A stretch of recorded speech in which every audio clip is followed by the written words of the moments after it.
এবার প্রিয় শিক্ষার্থী বন্ধুরা, আশা করি তোমরা বাড়িতে সবাই মিলে সুস্থ আছো, ভালো আছো। আজ আমাদের আলোচনার বিষয় বাংলা পৌরনীতি ও সুশাসন দ্বিতীয় পত্রের বাংলাদেশ নির্বাচন কমিশনের গঠন ও কাজ। আজকের যে পাঠ, এই পাঠ থেকে আমরা শিখতে পারবো, তোমাদের শিক্ষণফল হবে যা যা বাংলাদেশ নির্বাচন কমিশনের গঠন সম্পর্কে জানতে পারবে, এর মেয়াদ সম্পর্কে জানতে পারবে এবং কাজ, নির্বাচন কমিশন কি কি কাজ করে সে সম্পর্কে তোমরা ধারণা লাভ করতে পারবে। প্রিয় শিক্ষার্থী বন্ধুরা, তোমরা জানো যে বাংলাদেশ একটি স্বাধীন সার্বভৌম দেশ। 1971 সালে বাংলাদেশ স্বাধীন হয়েছে। স্বাধীনতার পর সংবিধান সৃষ্টি হয়েছে। সংবিধানেই বাংলাদেশ নির্বাচন কমিশন গঠনের বিষয়টি উল্লেখ করা আছে। বাংলাদেশে একটি সুষ্ঠু, সুন্দর, অবাধ নির্বাচনের জন্যে নির্বাচন কমিশন কাজ করে থাকে এবং নির্বাচন গঠনের মূল উদ্দেশ্যই হচ্ছে নির্বাচন পরিচালনা। তোমরা জানো যে বাংলাদেশ একটি গণতান্ত্রিক দেশ, যেখানে প্রতিনিধিত্বমূলক গণতান্ত্রিক ব্যবস্থা চালু রয়েছে। বাংলাদেশের জনগণ হচ্ছে সকল ক্ষমতার উৎস।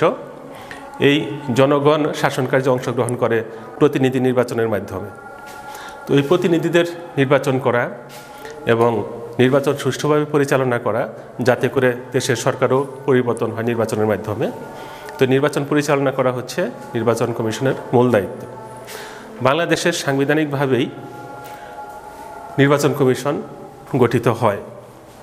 আমি বোর্ডে লিখেছি, দেখো, যে একজন প্রধান নির্বাচন কমিশনার থাকেন এবং অনধিক 4 জন সদস্য থাকেন নির্বাচন কমিশনার হিসেবে। তো যদি একাধিক সদস্য নিয়ে গঠিত হয়, সেই ক্ষেত্রে বিভিন্ন সভায় সভাপতিত্ব করেন প্রধান নির্বাচন কমিশনার এবং ওই কজনের মাঝখান থেকেই তিনি নির্বাচিত হন। এদেরকে নিয়োগ করেন রাষ্ট্রপতি। প্রধান নির্বাচন কমিশনার এবং নির্বাচন কমিশনার যারাই আছেন তাদেরকে নিয়োগ করেন রাষ্ট্রপতি। ওনাদের মেয়াদকাল হয় 5 বছর।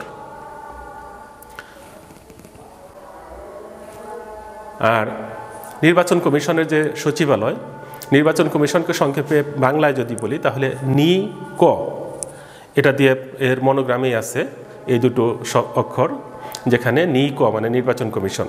তোমরা জানো যে এর সচিবালয় হচ্ছে, বাংলাদেশের সচিবালয় হচ্ছে আগারগাঁওয়ে অবস্থিত।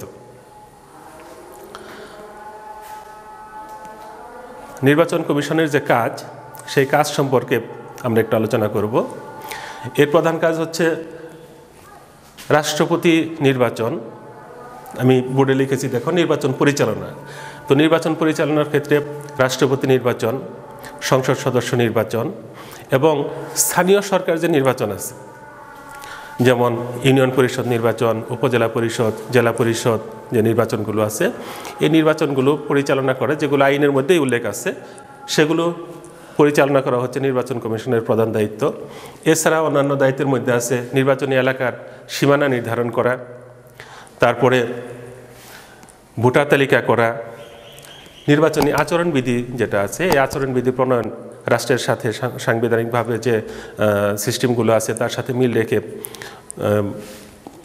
নির্বাচনী আচরণবিধি প্রণয়ন করা এবং নির্বাচনকালে সেগুলো রক্ষা করতে প্রয়োজনীয় ব্যবস্থা করা, এগুলো হচ্ছে নির্বাচন কমিশনের কাজ।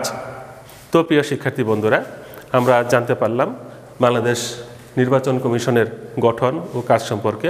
আশা করি আজকের আলোচনায় থেকে তোমরা বেশ উপকৃত হবে। তোমরা বাসায়